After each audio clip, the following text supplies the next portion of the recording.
26 décembre 2004. Au beau milieu des vacances de Noël, des images d'une violence inédite envahissent les écrans de télévision. Catastrophe sans précédent dans tous les pays limitrophes de l'océan Indien. The tsunami toll is now reaching levels no heart or mind can truly comprehend. Les conséquences des raz-de-marée qui ont frappé plusieurs pays d'Asie du Sud-Est. Une vague sans précédent s'est abattue sur plusieurs centaines de kilomètres de côte. Je dis, c'est un truc, mais c'est quoi ça? On n'a jamais vu ça de notre vie. Des vagues incontrôlables de plus de 30 mètres de haut qui viennent frapper l'Indonésie et la Thaïlande. Les gens qui sont sur la plage, quand ils voient le tsunami arriver, pour la plupart, c'est trop tard. Provoqué par l'un des séismes les plus violents jamais ressentis. C'est une des plus hautes magnitudes qu'on ait jamais connues sur la Terre. Au total, le tsunami causera la mort de plus de 220 000 personnes dans 14 pays. C'est d'une puissance incroyable. Mais comment un phénomène d'une telle force a-t-il pu se produire? C'est la plus grande rupture sous terre qu'on ait jamais connue. Pris par surprise, pourquoi les gens n'ont-ils pas été prévenus? Avant décembre 2004, il n'y avait pas de système d'alerte dans l'océan Indien. Comment certaines structures se sont vues résister à la force incroyable de ces vagues? Et entre ces piliers, c'est un espace ouvert. Alors que la plupart des autres bâtiments n'ont pas eu la moindre chance. La vague rase tout sur son passage, c'est un bulldozer. C'était Hiroshima le lendemain, je veux dire, c'était comme si c'était le point zéro d'une bombe qui allait exploser. Pour comprendre ce phénomène d'un point de vue technique et scientifique, nous sommes allés à la rencontre des plus grands spécialistes en sismologie, des experts en tsunami, mais aussi des témoins qui ont vécu la catastrophe de l'intérieur. Je suis dans une machine à laver, quoi. C'est une énergie, mais folle. Ils vont nous raconter ce jour où toute l'Asie du Sud-Est s'est retrouvée au centre de la pire catastrophe naturelle de l'histoire moderne, une catastrophe hors de contrôle.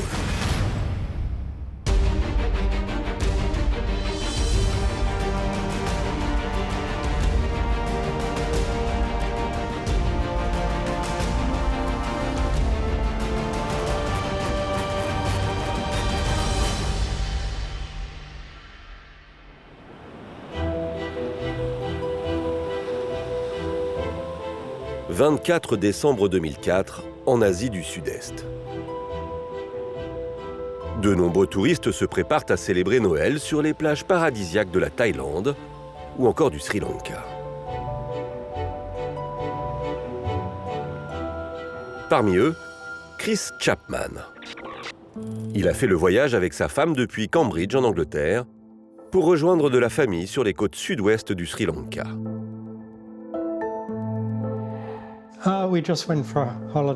Nous y sommes allés pour les vacances, dans un hôtel au sud-ouest du Sri Lanka. Et nous y sommes restés quelques jours pour fêter Noël. À plusieurs milliers de kilomètres de là, en Thaïlande, Jean-Louis Kakomo aussi s'émerveille. Il vient de Perpignan, exprès pour fêter Noël en famille. On a fait la fête, on a dansé, moi je faisais de la musique aussi, on a plongé là, dans un des plus beaux spots de plongée de requins. Donc, et on se couche, évidemment, sans imaginer ce qui va se passer le lendemain. Au total, en plus des dizaines de millions d'habitants de la zone, on estime à 2 millions le nombre de touristes qui sont venus passer les vacances de fin d'année ici. Ce qu'ils ignorent tous, c'est qu'à 30 km sous la Terre, l'une des pires catastrophes de l'histoire contemporaine se prépare. Car cette région n'est pas seulement paradisiaque, elle est aussi sismique.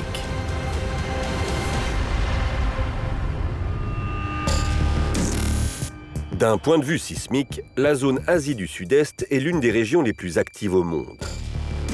Or, à cette période, les scientifiques le savent, un séisme de très grande ampleur est imminent. Et pour comprendre pourquoi, il faut plonger à 30 km sous terre. Cette zone est assise sur 2 plaques tectoniques qui sont en perpétuel mouvement.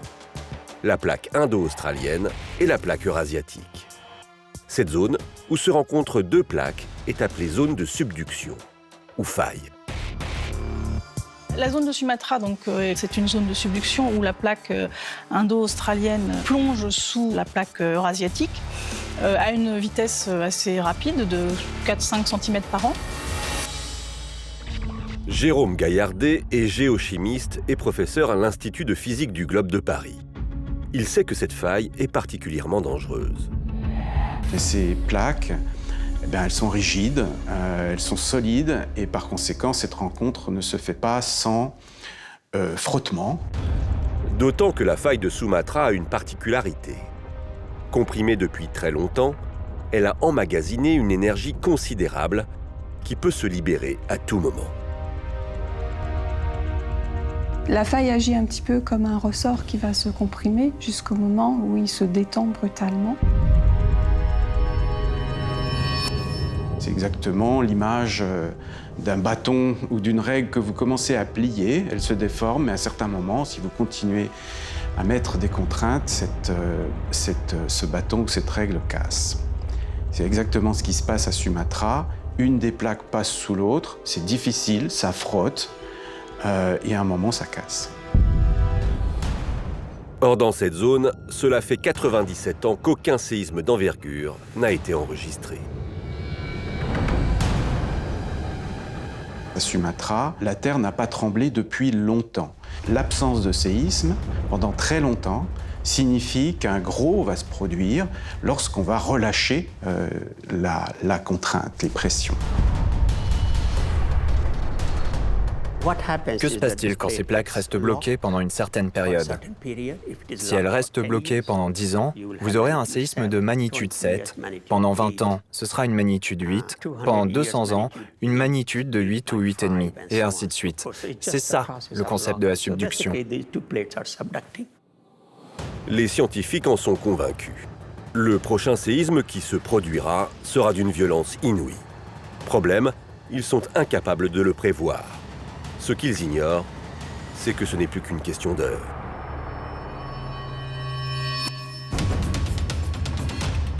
« 26 décembre 2004. Il est 7h57. Au milieu de l'océan Indien, au large des côtes indonésiennes, ce que redoutent les sismologues est sur le point de se produire.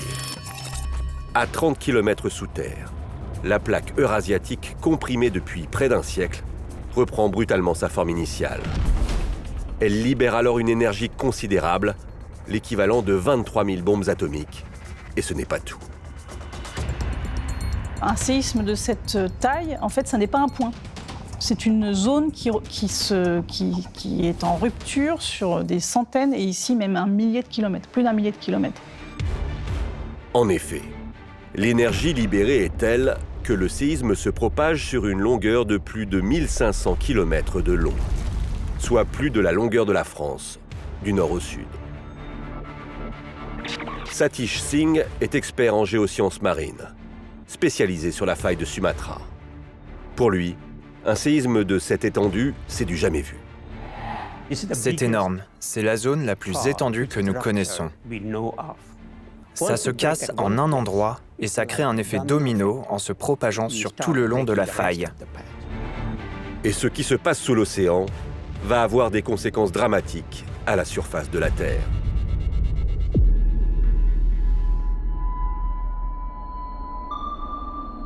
Banda Aceh, sur l'île de Sumatra, en Indonésie, est la ville la plus proche de l'épicentre, 260 km. Ici, c'est un séisme d'une magnitude de 9,3 sur l'échelle de Richter, et les sismographes l'ont enregistré pendant plus de 8 minutes.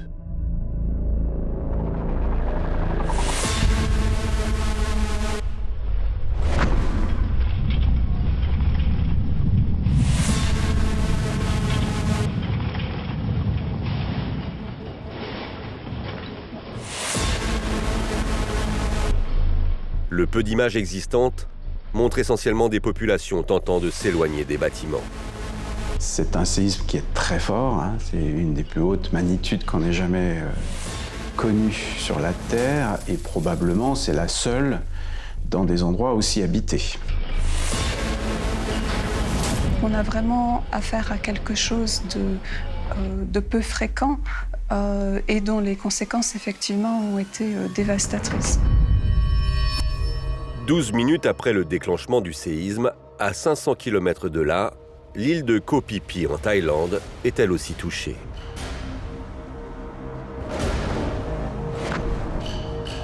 Tout tremble. Mon fils qui était couché par terre a roulé, moi j'ai failli tomber du lit et on se tenait, quoi. On attendait que ça passe.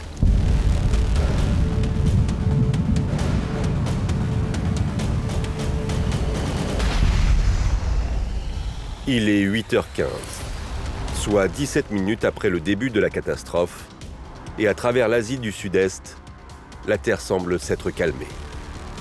Au total, le séisme est enregistré dans 9 pays de l'océan Indien, à des intensités différentes.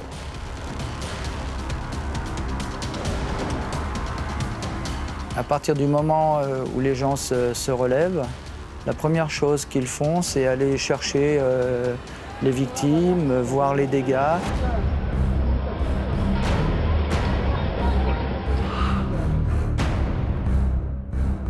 Où qu'ils soient, locaux et vacanciers pensent désormais être à l'abri. Ils se trompent. Et surtout, les Thaïlandais sont très très loin d'imaginer que des vagues aussi importantes vont venir déferler. Ils s'y attendent absolument pas. Mais le pire est à venir en fait. Personne n'imagine que ce séisme est sur le point de provoquer une réaction en chaîne incontrôlable.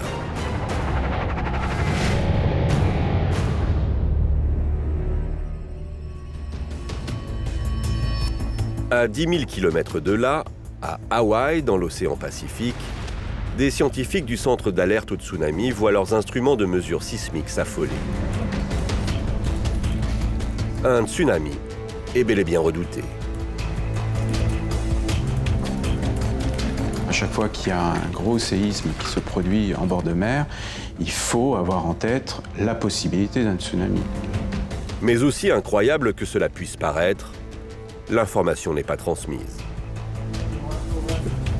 Le centre d'alerte de tsunami qui essaye de diffuser le fait qu'il y a eu un fort séisme à Sumatra et potentiellement de tsunami possible, et qui n'arrive pas à joindre les interlocuteurs côté océan Indien. Et il n'y avait pas de système organisé pour le permettre, en fait. Tous ces mécanismes formels entre les pays ne sont pas développés. Et par conséquent, on ne sait pas à qui fournir les informations. Mais la principale raison pour laquelle il n'y a pas de système d'alerte au tsunami dans l'océan Indien, c'est parce que les tsunamis sont rares dans cette région.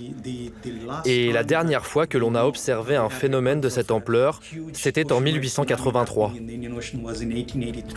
Impossible donc de prévenir les millions de personnes présentes sur les côtes du risque qui se dessine. Des touristes et des habitants qui, pour la plupart, ignorent qu'un séisme peut provoquer un tsunami. Tous ces pays-là n'ont pas pu être prévenus à temps et les touristes en début de journée étaient déjà très présents sur les rivages et n'ont pas eu de message qui les prévenait qu'il se passait quelque chose. Le centre d'alerte de Hawaï a beau redoubler d'efforts, sous l'océan, le pire est en train de se préparer.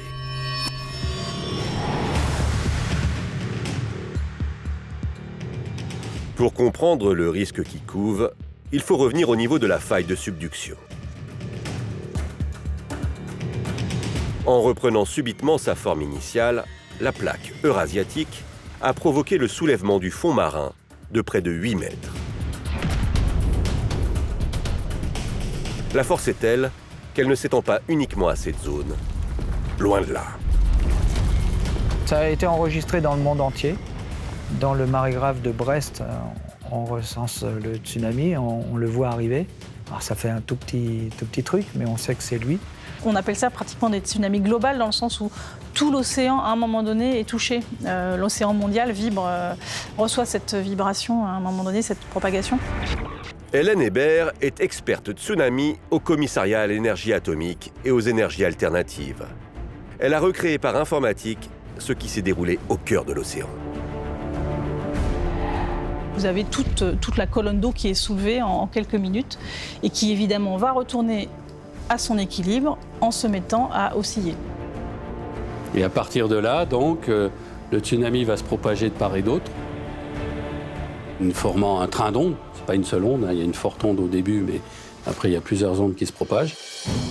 Et cette masse d'eau considérable a une autre caractéristique, sa vitesse. La vitesse de l'onde du tsunami dépend de la profondeur sous-marine. Cela peut varier de 300 à 800 km/h. Ça dépend vraiment de la quantité d'eau déplacée. Or, dans cette zone, la profondeur atteint près de 5000 mètres, l'altitude du Mont Blanc. Ces ondes se propagent donc en pleine mer à une vitesse considérable. La vitesse du tsunami dans des zones aux alentours de 4-5 000 mètres de fond, c'est la vitesse d'un avion, donc 800 km/h. Désormais, le tsunami se dirige dangereusement vers les côtes est et ouest du golfe du Bengale.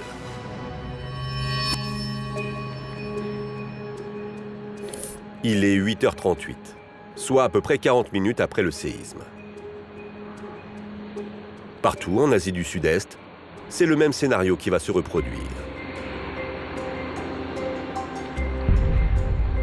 Tout commence par un étrange phénomène. La mer se retire. Après une vague, la mer retrouve un niveau normal. Mais là, elle s'est vraiment retirée sur plusieurs mètres et la plage s'est agrandie considérablement.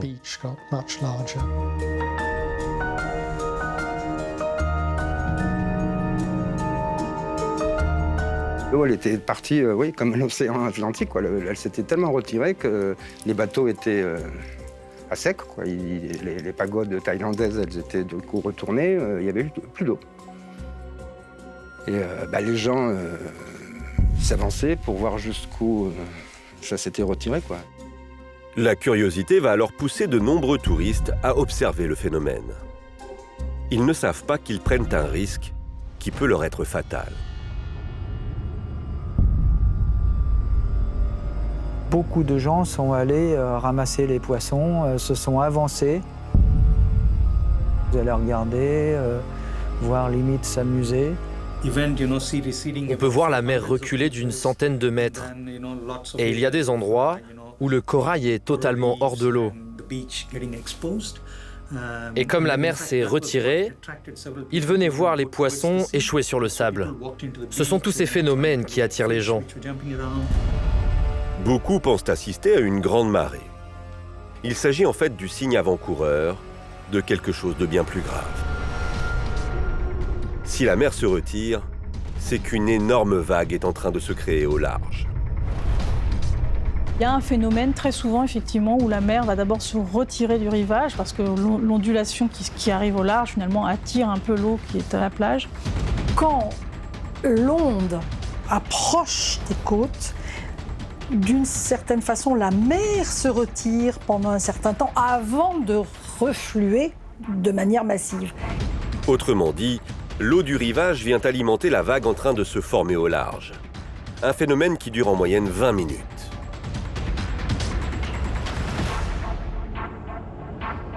Si on connaît les mécanismes, ça peut être une alerte sur le terrain pour quelqu'un qui serait sur la plage. Et là, c'est vraiment le signe qu'il faut faire attention et que le tsunami va arriver dans les minutes suivantes.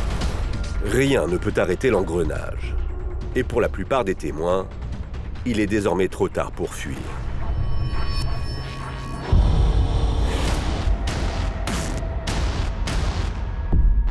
« 20 minutes après que la mer s'est retirée, une vague s'approche des côtes. Le tsunami qui se déplaçait en pleine mer à la vitesse d'un avion s'est considérablement ralenti. La vitesse d'un tsunami en pleine mer, elle va essentiellement dépendre de la profondeur d'eau. Et puis à l'approche des côtes, à partir du moment où la profondeur d'eau baisse, il va ralentir. Mais même si la vague est moins rapide, elle n'en reste pas moins dangereuse.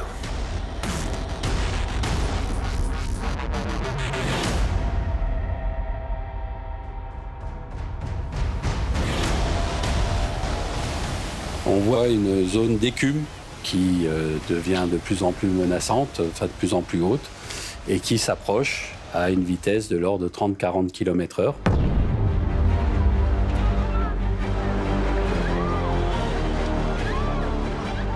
Les habitants assistent alors à l'arrivée de ce qui ressemble à une impressionnante coulée de boue.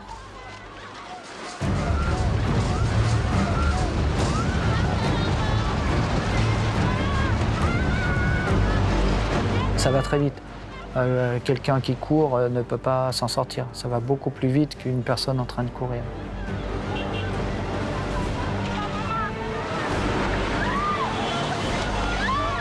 Je me mets à la fenêtre et je vois la piscine qui explose et je vois les voitures qui une eau noire terrible et je vois les voitures qui flottent et les gens qui crient. L'eau turquoise a laissé place à une vague menaçante. Ce phénomène porte un nom. On l'appelle l'eau noire. C'est une eau qui est très agitée et donc elle mobilise des sédiments du fond de l'océan. Donc elle est très brune, elle est constituée d'énormément de sédiments, de restes d'organismes morts, etc. Donc les premiers objets, par exemple, qui sont embarqués par l'eau, ce sont les voitures. Ensuite, la végétation, les arbres. Souvent, les arbres résistent parce qu'ils ont une certaine élasticité, mais les constructions peu solides sont embarquées. La menace s'amplifie à chaque seconde, car le niveau de cette eau noire ne cesse de s'élever. La première vague qui arrive prend la forme plus d'une grosse marée, en fait. C'est la mer qui monte et qui ne s'arrête pas de monter à vitesse très, très forte. Le problème étant que même si elle n'est pas très haute, elle va continuer à monter pendant 20 minutes. Les gens couraient et la vague les rattrapait, donc c'est vraiment très rapide.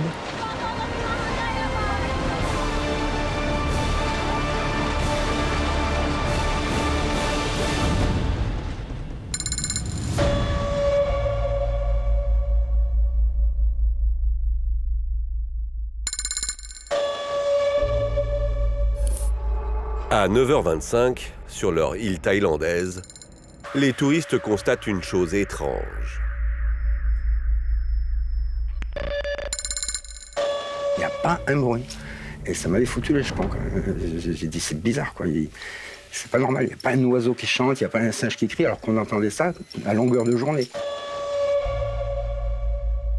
Donc, on est resté à l'écart, plutôt. En fait, face au danger, la plupart des animaux ont fui. Les animaux sont capables d'entendre les tsunamis bien avant nous.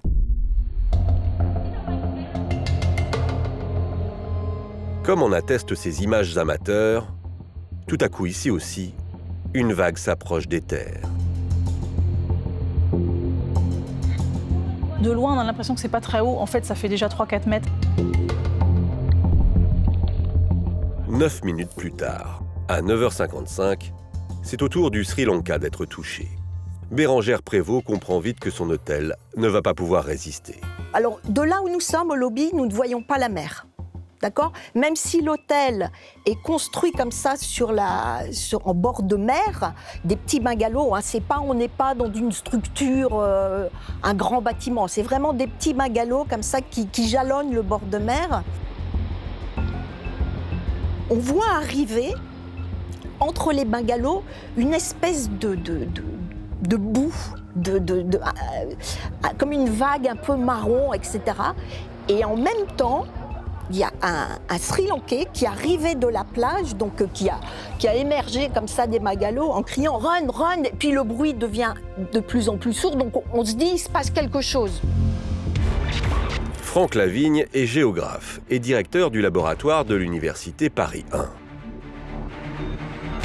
Il a mené une enquête scientifique sur ce tsunami.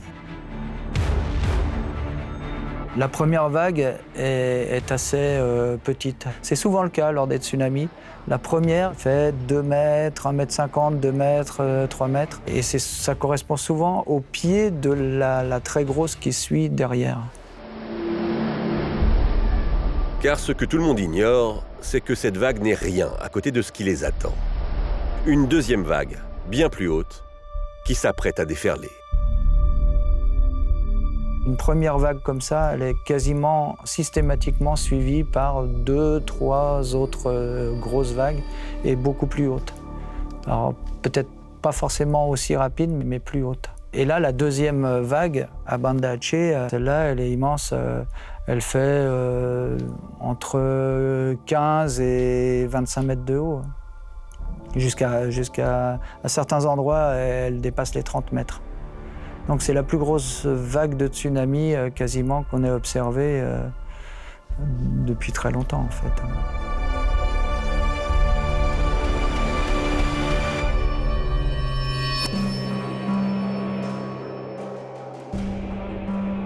Les serveurs de l'hôtel où on était, ils m'ont passé comme ça avec des têtes qui hurlaient. Un cri incroyable et des visages totalement déformés par l'effroi. Et alors j'ai tourné la tête et j'ai vu le mur d'eau qui s'avançait.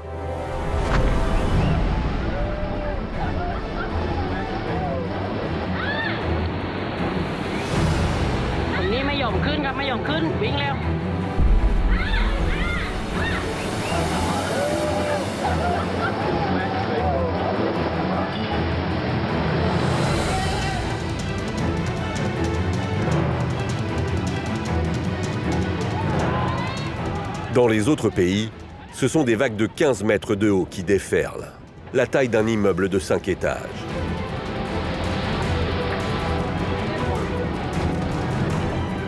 C'était vraiment un mur totalement translucide qui arrivait dans les arbres, très très haut, je sais pas, ça devait faire 10-12 mètres.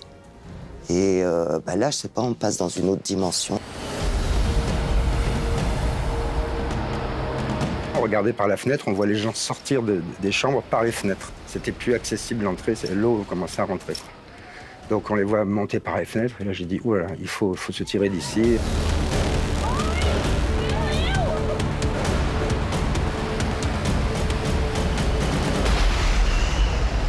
À partir du moment où la vague atteint son niveau, ensuite ça entraîne tout sur son passage.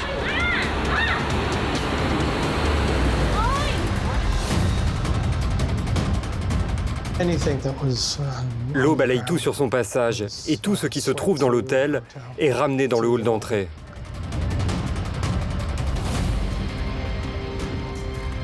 Et l'eau s'engouffre jusque dans le parking qui se trouve derrière l'hôtel. Puis elle remonte jusqu'à la route qui est devant.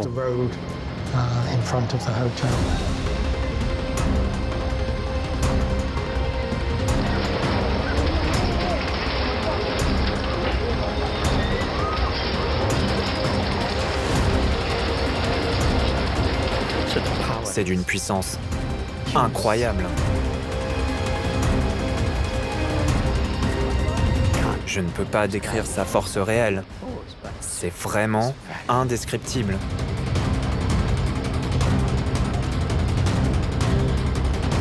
Ça emmène tout sur son passage.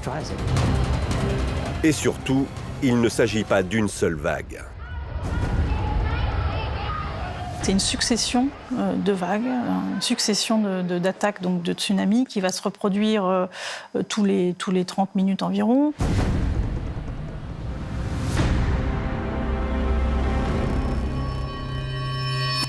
À Banda Aceh, l'eau entre sur plus de 5 km à l'intérieur des terres.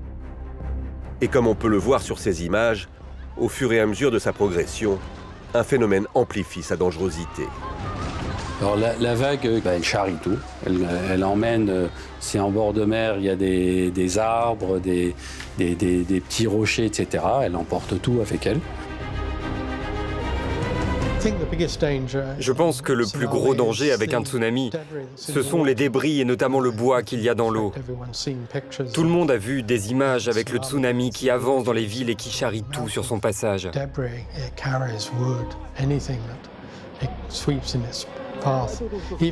Donc même si vous savez nager, vous courez le risque d'être frappé par cet amas qui s'est accumulé au fur et à mesure. Non seulement les humains sont menacés par les vagues, mais en plus, il est difficile de trouver refuge car les bâtiments sont aussi mis en péril.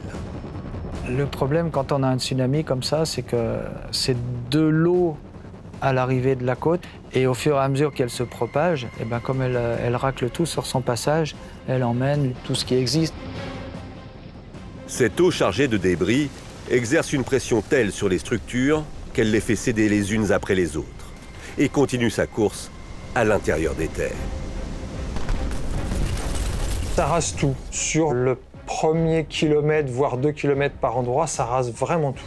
Et là, à nouveau, continuer à une vitesse de 30-40 km/h et emporter sur son passage tout ce qui se passe. Donc même des grands bâtiments en béton, des cimenteries peuvent être complètement disloqués par le passage de vagues qui dépassent une dizaine de mètres de hauteur. C'est vraiment une force avec le volume d'eau et la vitesse de l'eau qui est phénoménale. Chaque bâtiment présent dans les premiers kilomètres devient alors l'équivalent d'un château de cartes sur lequel on souffle. Au bout d'un moment, c'est quand même relativement chargé, donc ça va un petit peu modifier, ça devient une espèce de coulée de boue finalement au bout d'un moment, donc avec un comportement un peu plus particulier, ça ralentit un peu, mais bon, c'est vraiment loin dans les terres quand même.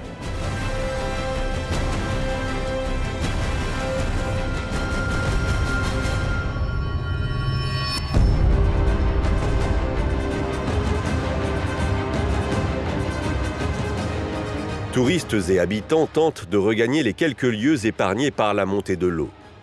Certaines structures en béton semblent résister. Heureusement, l'hôtel est un bâtiment très solide, avec de grands espaces, et notamment des grands escaliers qui permettent aux gens de monter très rapidement vers les étages.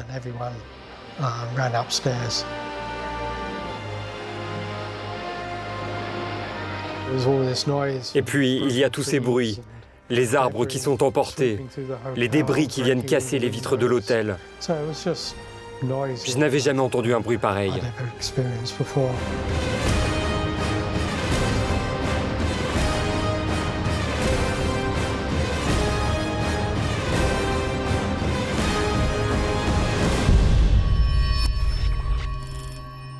Alors qu'elle tente de fuir, Bérengère Prévost est rattrapée par la vague. Elle croit vivre ses derniers instants.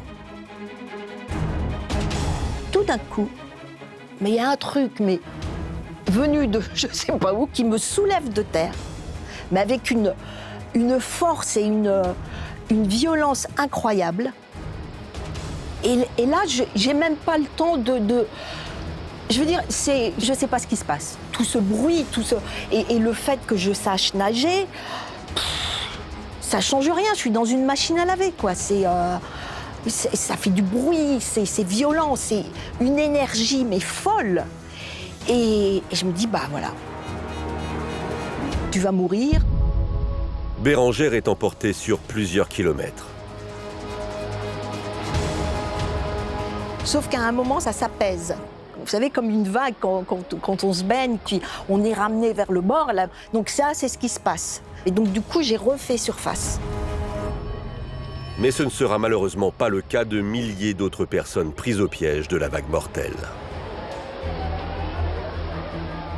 D'autres trouvent refuge dans le seul endroit épargné par l'eau, les hauteurs bordant le littoral. Si on a un versant où les gens peuvent grimper, les gens, quand ils voient ça arriver, ils grimpent.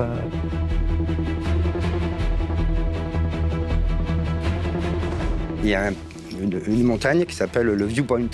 C'est le plus haut point de vue, quoi, un peu comme un pain de sucre. Je dis, tu vois, on va monter là-haut. Et c'est ce qu'on a fait, on a couru parmi une vague humaine.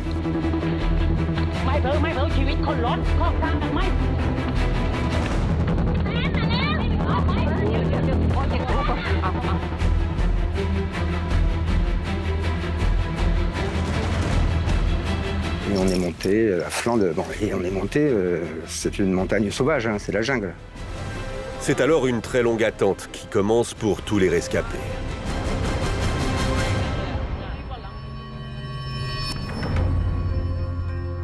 Après 2 heures de déferlante, la mer décide enfin de se retirer.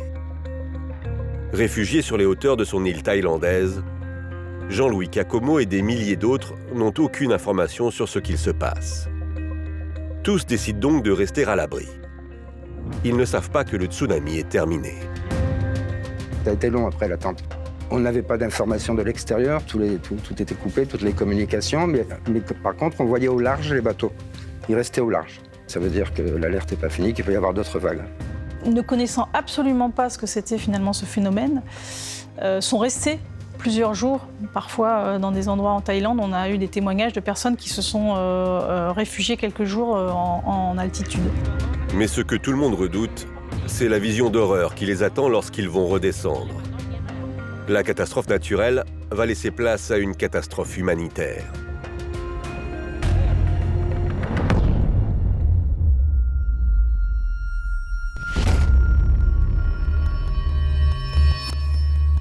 Lorsque les rescapés arrivent aux abords des côtes, ils sont confrontés à un paysage de désolation. C'était Hiroshima le lendemain. Je veux dire, c'était comme si c'était le point zéro d'une bombe qui allait exploser. On passe de la beauté d'une belle journée à une catastrophe totale.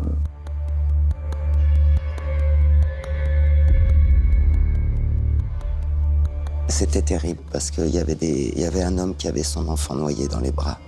Il y avait l'hôtel où on était, c'était totalement dévasté. Il n'y avait que des morceaux de bois partout.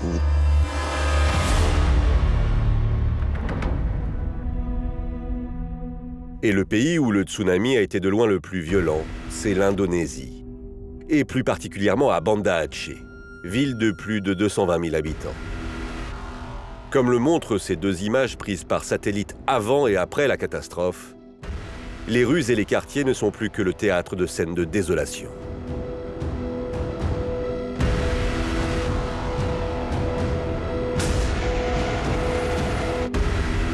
À Banda Aceh, la ville a été détruite sur au moins 2-3 km à l'intérieur des terres. Et, chose incroyable, les moyens de communication étant coupés, c'est presque 20 heures après la catastrophe que le monde découvre le drame qui vient de se jouer en Asie. An undersea earthquake sent enormous waves rolling across the Indian Ocean. Un véritable mur d'eau d'une dizaine de mètres de haut provoqué par la secousse. Cette vague-là n'est qu'une réplique, c'est dire la violence du raz-de-marée. Alors que dans l'hémisphère nord, on se lève à peine, les premières images envahissent les médias. Tôt ce matin, une vague de plusieurs mètres de hauteur a dévasté les côtes du sud du pays. À cet instant, les rescapés aussi découvrent l'étendue des dégâts. Je vois les images, et là, putain, là on comprend quoi. On comprend, et on voit surtout les images à Banda Aceh, enfin en Indonésie. Là, c'est... on se dit, mais c'est incroyable. Et puis après, on voit les images de la Thaïlande, on voit les images donc, du Sri Lanka, on voit les images de l'Inde. Au dire des témoins, des murs d'eau de 10 mètres de hauteur qui ont déferlé sur l'île. Les dégâts sont considérables. On se dit, mais c'est... J'ai été pris là-dedans et je m'en suis sortie, c'est... Et... Oui, on est... Voilà, on est juste... sidéré quoi, par l'ampleur du truc. Un mot jusqu'ici inconnu du grand public va se propager sur toutes les lèvres. Les premières fois qu'on parle de ce phénomène, c'est vrai que sort le mot, arrive le mot, surgit le mot de tsunami. Ce tsunami évoquait une série de tsunamis dévastateurs. Qui était connu, bien entendu, de tout temps, et qui était employé par les spécialistes et qui, brusquement, fait irruption dans le monde médiatique. Puis vient l'heure du bilan. Dans la soirée du 26 décembre, le chiffre s'élève à 11 500 morts. Désormais, on sait que plus les heures passent, plus la situation apparaît dramatique. Alors ici, cette catastrophe était un peu originale parce que ça gonflait, mais de manière vraiment exponentielle. Et on arrive vite à des milliers, voire dizaines de milliers, et puis après, ça a dépassé les 200 000, quoi. Et le drame est loin d'être fini. Car à présent, un défi extrêmement compliqué se joue, l'arrivée des secours.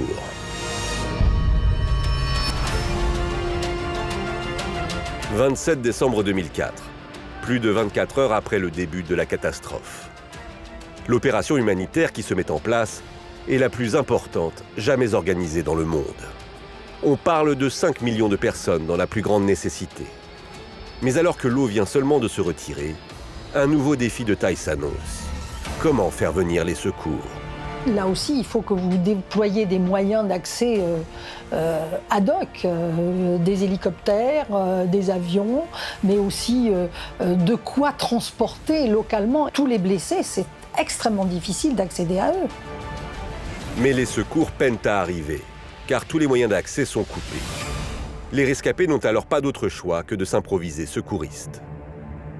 On nous dit en général, il ne faut pas toucher, il faut attendre les secours, mais là, il n'y en a pas.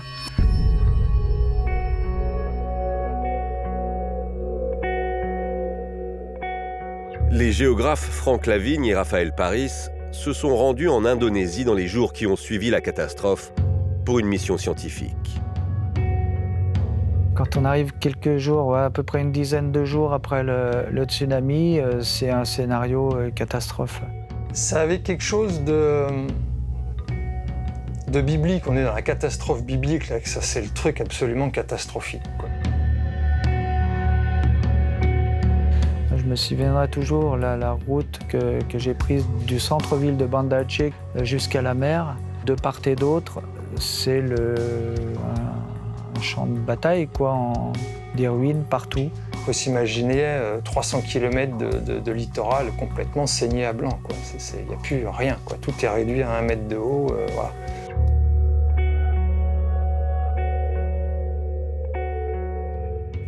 Quand l'eau se retire, vous avez des endroits totalement dévastés où toutes les constructions peu solides en bois ont été cassées, brisées en 1000 morceaux. C'est un enchevêtrement de toutes sortes de choses, tout ce qui était dans les maisons, tout ce qui était dans les hôtels. Ne reste que certains bâtiments assez hauts qui ont pu rester encore en place. Mais sinon, c'est une désolation totale. Mais au milieu de ce paysage dévasté, les scientifiques sont confrontés à une énigme. Pourquoi les seuls bâtiments situés en bord de mer en Indonésie qui ont résisté sont les mosquées ? Alors, les bâtiments qui sont situés proches de la mer sont entièrement rasés. Là, il n'y a que les mosquées, les très grosses mosquées qui ont résisté. En fait, l'explication tient à la structure même du bâtiment. Ces mosquées, en fait, elles n'ont pas de grands murs, elles ont des arcades comme ça, donc il y a des piliers très solides. Et entre ces piliers, c'est un espace ouvert. Donc l'eau peut circuler facilement là-dessous. Donc les piliers n'ont pas été cassés. En plus, ils sont vraiment très gros, très solides. Donc même si c'est percuté par une voiture, ça tient le choc. En bord de mer, dans la région de Banda Aceh, 27 mosquées de ce type ont résisté. Mais alors qu'on prend peu à peu conscience de l'ampleur des dégâts, une nouvelle menace logistique se dessine.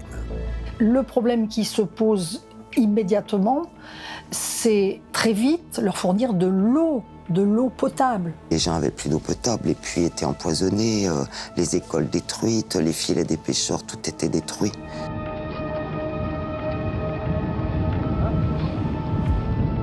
Une personne me disait que son fils lui est mort dans les bras, mort de soif. Pas mort par le tsunami, mort de soif parce qu'ils étaient dans une zone isolée, plus de vivres, plus d'eau, plus rien. Après un tel drame, une seule question se pose. Quelles solutions techniques mettre en place pour prévenir, résister ou éviter les tsunamis ?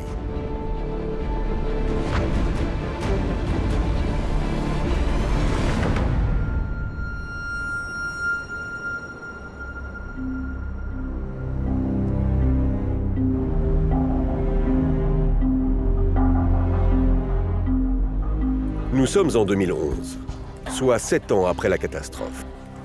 Les premiers centres d'alerte au tsunami dans l'océan Indien viennent tout juste de voir le jour.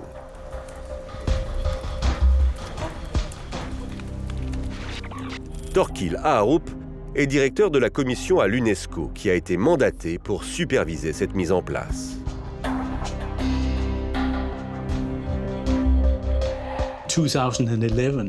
En 2011, l'Inde, l'Australie et l'Indonésie ont vu leur premier centre d'alerte au tsunami devenir opérationnel. Les scientifiques se sont vite rendus compte qu'il était impossible d'anticiper l'arrivée d'un tsunami sans étudier ce qui les provoque, les séismes. Un système d'alerte au tsunami, c'est un système qui repose sur d'abord une alerte sismique, la détection des séismes le plus rapidement possible, et le plus rapidement derrière, la caractérisation du tsunami qui est produit ou pas. Donc c'est avant tout un système d'alerte sismique. Seulement pour être efficaces, ces stations doivent être le plus nombreuses possible.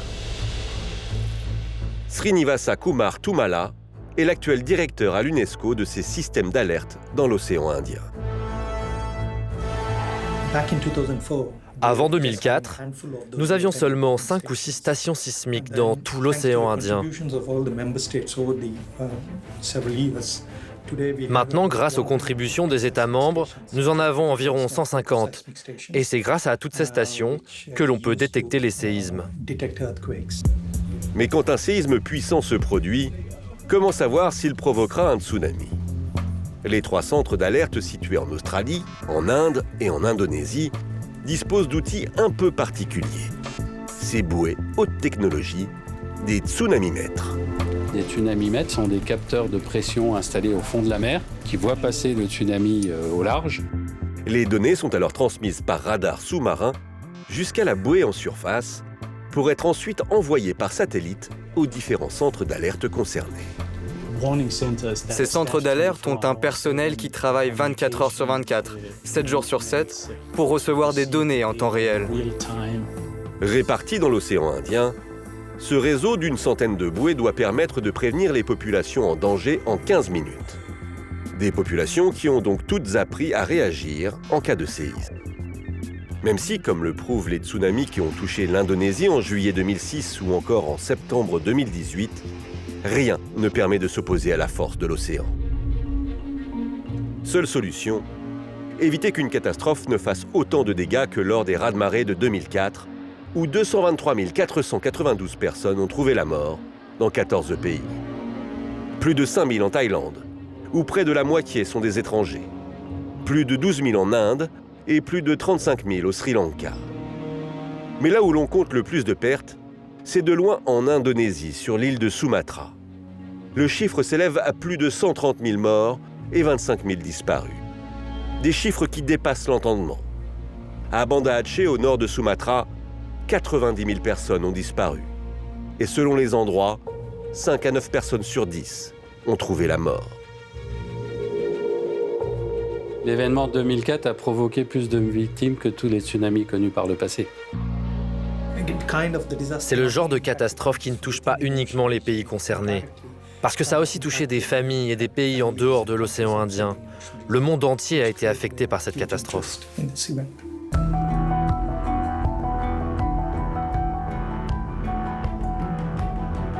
Il aura fallu moins de 10 ans aux pays d'Asie du Sud-Est pour panser leurs plaies. Les lieux dévastés ont fait place à des paysages luxuriants. Pourtant, personne ne pourra oublier ce qui est devenu la plus grave catastrophe naturelle de l'histoire moderne. Une catastrophe hors de contrôle.